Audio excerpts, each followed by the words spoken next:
Hello and welcome to Young Turks, India's longest-running show on startups and entrepreneurship. I'm Shereen Bhan. A few years ago, a restaurant in Mumbai put out an ad saying it would deliver pizza by air using drones.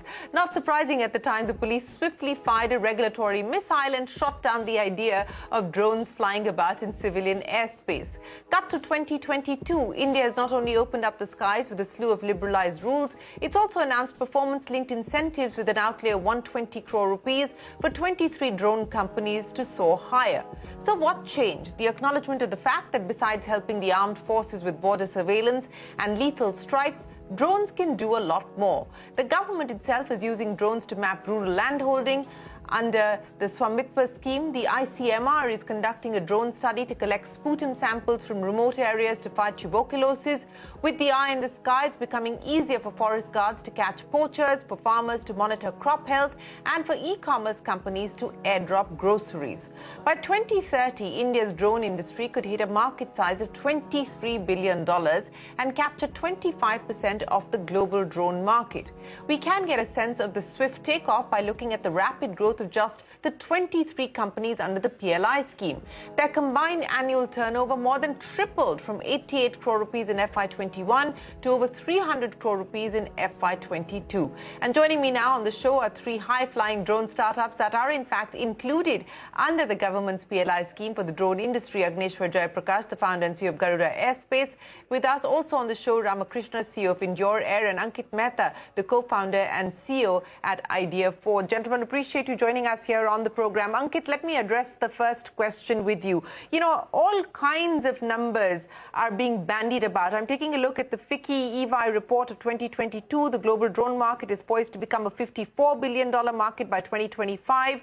The manufacturing potential in India could be worth $4.2 billion in the same period, growing to $23 billion by 2030. And as we pointed out at the start of the program, it's estimated that India can capture 25% of the global drone market share through exports. So, Ankit, I want to understand from you, what have been the significant changes that are accelerating this growth of the drone industry in India today?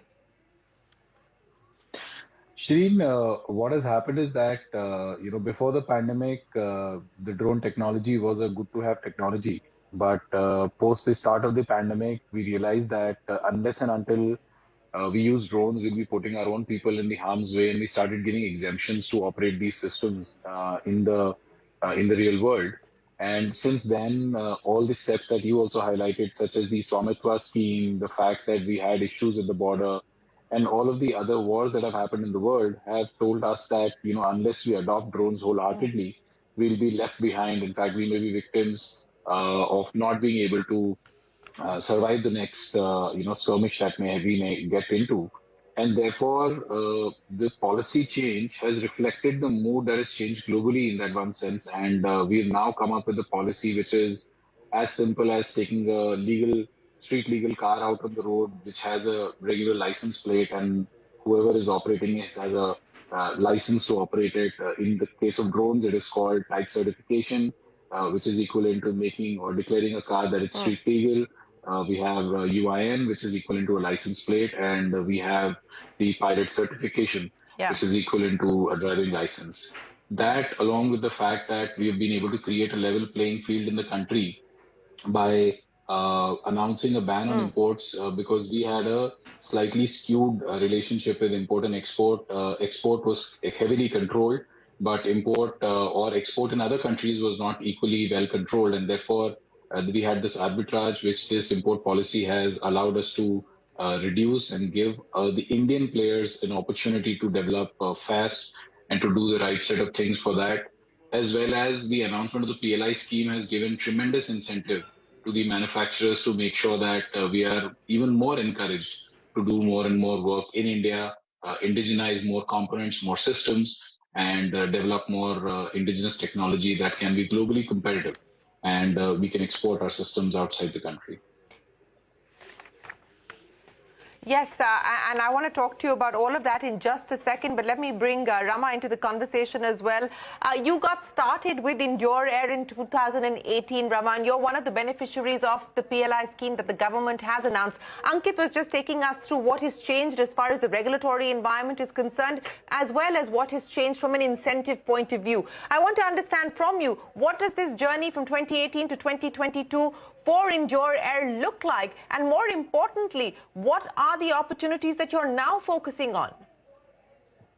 So starting in 2018, we have started from IIT Kanpur. We are a group of professors and students from the academia, and we have put together those solutions that can enhance the performance and benefit the end user in terms of endurance and payload capacity. And by 2020, in the COVID time, like Ankit mentioned, we have finished our products, and post-COVID, the kind of push that was given by Indian government has expedited the product development process, and that gave us chance to deliver our products to multiple services units of MHA and MOD, and that has give us a chance to be one of the PLI beneficiaries in 2021. And this kind of accelerated path that has is definitely due to the support. Yeah, so you've got IIT Kanpur, you've got Ankit, who is the alumnus of IIT Mumbai, and of course, along with his co-founders, they started Idea Forge. And let me get Agnishwar into the conversation at Garuda Aerospace as well. Agnishwar, many thanks for joining us. I want to understand from you, what are the areas of opportunity that you're going to specifically leverage on? And, you know, while we're talking about largely the focus so far being on defense as well as industrial applications and those verticals, what about life beyond that? As Ankit pointed out, COVID really changed the game in many ways. And today we are now talking about companies like Swiggy tying up with drone companies to, you know, with the hope or the possibility of being able to do grocery deliveries as well. And that's no longer a pipe dream, but perhaps a reality on the anvil. So beyond defense and industrial applications, what are we now talking about? I think, firstly, thank you so much for having me on the show, and it's indeed an honor to be on the same panel as a legend like Ankit as well as Rama. But what Garuda Aerospace has managed to do ever since the pandemic is to focus more on the precision agricultural drone space.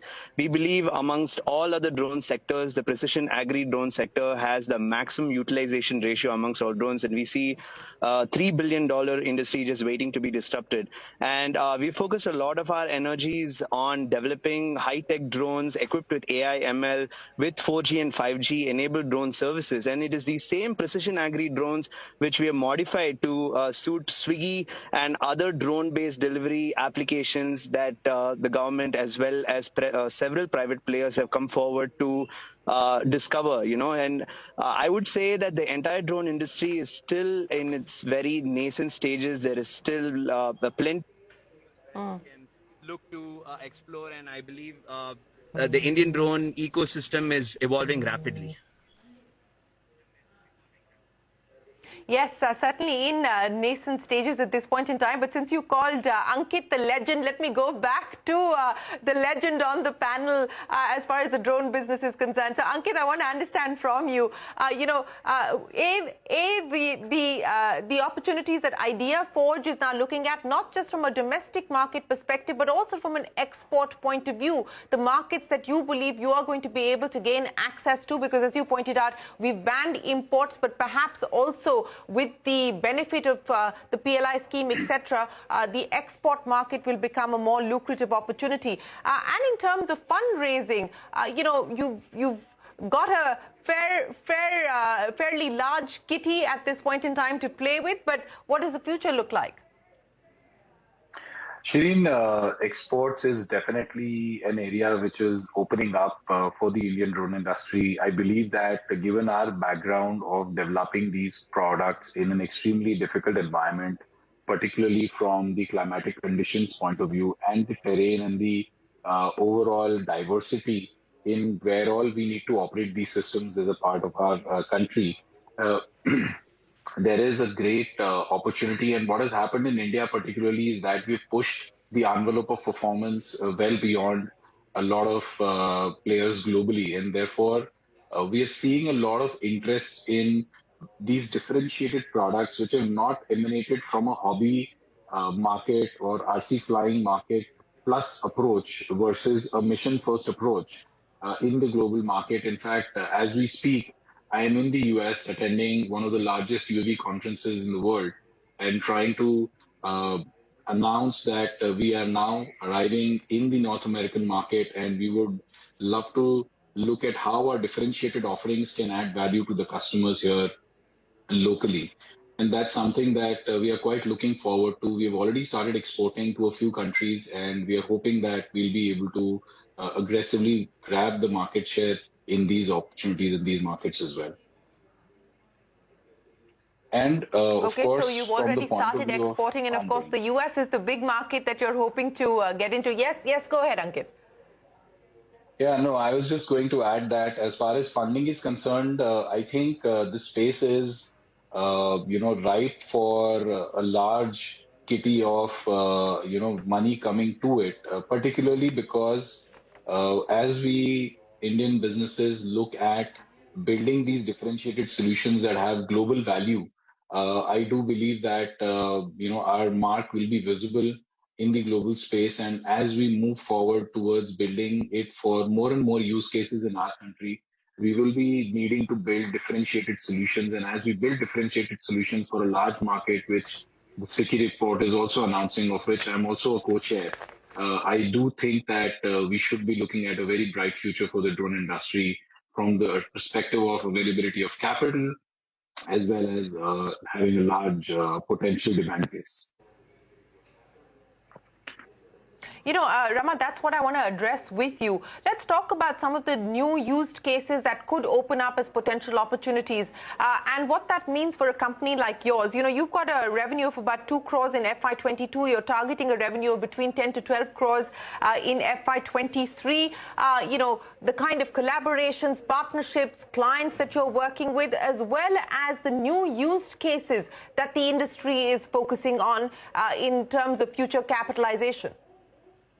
Yeah, Shereen. So address that. So we so far have developed the use cases for surveillance and logistics delivery up to payload capacity of 10 kg. And by end of this financial year, we are planning to finish our products for ISR missions and also payload capacities that can go up to 40 to 50 kg, and that can be transported to a range of 80 to 100 kilometers.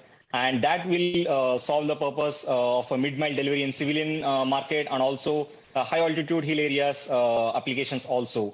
That can be used for our border forces and also for disaster response forces, NDRF, SDRF, etc. And this will also solve the purpose for the medicine delivery in Himachal and Uttarakhand. These areas which are not easily accessible. And parallel to that, we are also planning to finish the product development of loiter ammunition solutions by partnering with multiple DRDO labs. That is also one of the product development in the pipeline. Yeah, these are some of that I can reveal at this point. And what about exports and the export opportunity for you? So that we are still establishing ourselves in the Middle East market by attending. We are attending this Dubai Heli Show by end of which is in October 24 to 26, and there we are going to release our couple of new products in our portfolio, and that will make us create a mark in that. And from there, from next year, we are planning to establish find local partners or regional partners in Canada and Australia and Middle East. Okay, so big plans as far as exports are concerned. Agnishwar, let me ask you the same question, both domestic opportunities as well as the export opportunities. And, again, for the benefit of our viewers who are watching, the different kinds of opportunities that drone companies like Garuda are looking at. You have, of course, got a partnership and a tie-up with Swiggy. When does that finally get operationalized? And how is it going to work?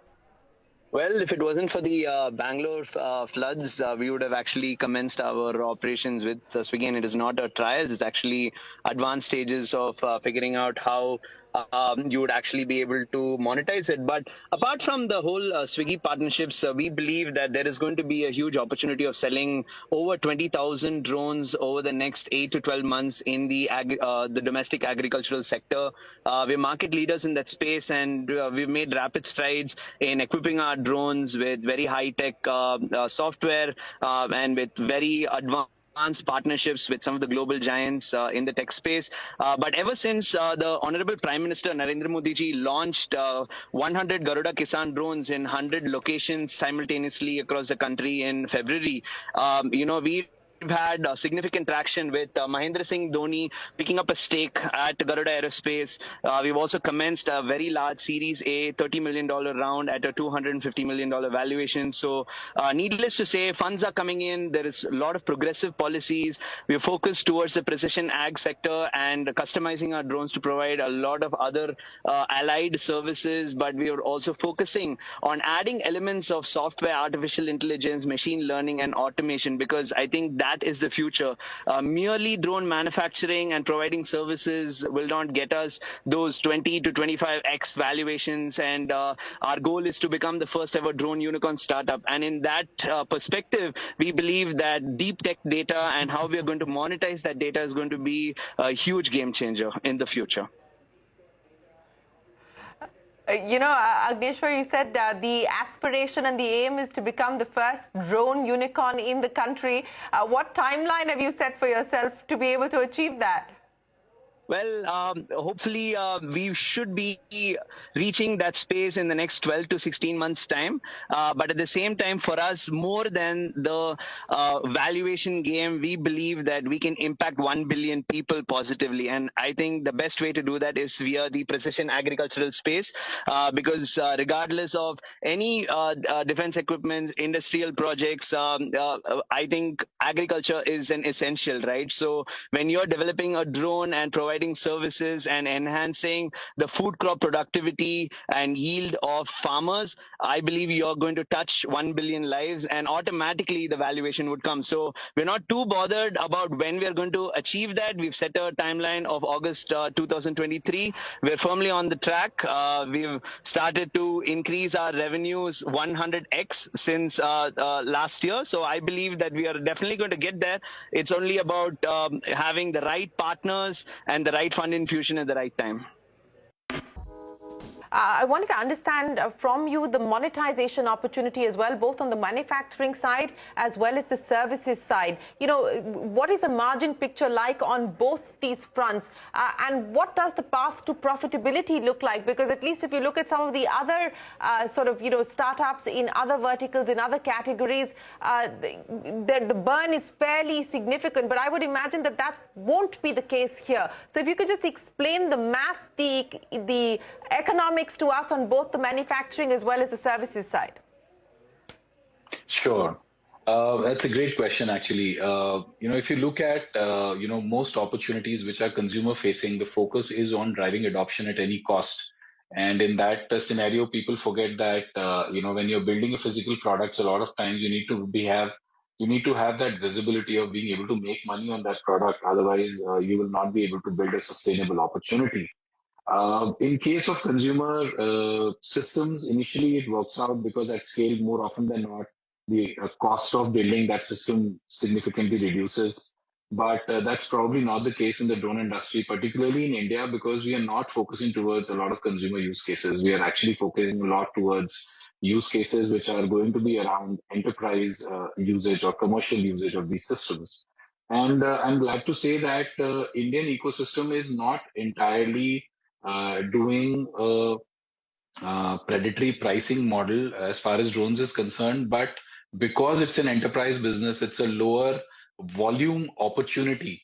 I believe that we need to really be focused on building differentiated solutions which will ensure that there are adequate margins available for businesses to continue to innovate in this space. I think why margins are important is not because of the fact that somebody is going to make a lot of money, but from the perspective that if you need to sustain R&D, if you need to be the drone of the world, you cannot do it by doing what everyone else is doing. You'll have to do it by building differentiated technology. And that level of technology needs investments. And those investments in an industry like ours don't necessarily easily come from only funding. We need to generate those resources ourselves. And from that perspective, I feel that margin profile for differentiated products is going to remain high. For products which are competing in the market for performance, reliability, and autonomy stacks, which are relatively more commonly available, they will continue to have margin pressures, but hopefully we will not see predatory pricing in that as far as opportunities is concerned. However, when you look at services, services is a space where we are seeing a large amount of predatory pricing happening even today in the country because it's such at a nascent stage competing in the open market in this fashion for relatively undifferentiated outcomes for the end customer is obviously challenging. And we are seeing a lot of early pressures on margins in that segment. And we believe that this is going to stabilize over a period of time as the industry gains maturity. It starts understanding what will it take from the point of view of building a sustainable long-term business in this area of operation. Yeah, and I think that's very helpful to really understand the landscape, so to speak. And Rama, that's what I want to address with you. How are you de-risking yourself? How are you creating moats around your business to prevent the kind of commoditization that Ankit was speaking of? And more importantly, take me through how large the team is, what kind of investments are being plowed back on development, on R&D at this point. Yeah, Shereen. So just to quote Ankit, so the differentiator is required in your products to establish yourself in the market and also differentiate products to the user. So that's where we also focus in terms of endurance and payload capacity, and in terms of operational easiness. We differentiate our products from the competition, from the market, and that's what we are focusing on. That's what helped us in not lowering our margins that are required to sustain in this industry. So that is not lowering the profits to just acquire the customer or these things. So the differentiator is the key word that like Ankit has mentioned. And coming to the team expansion and also this financial year, like you mentioned, so we have raised funds from Mr. Jalasdani and co-founders of Adverb, warehouse automation company.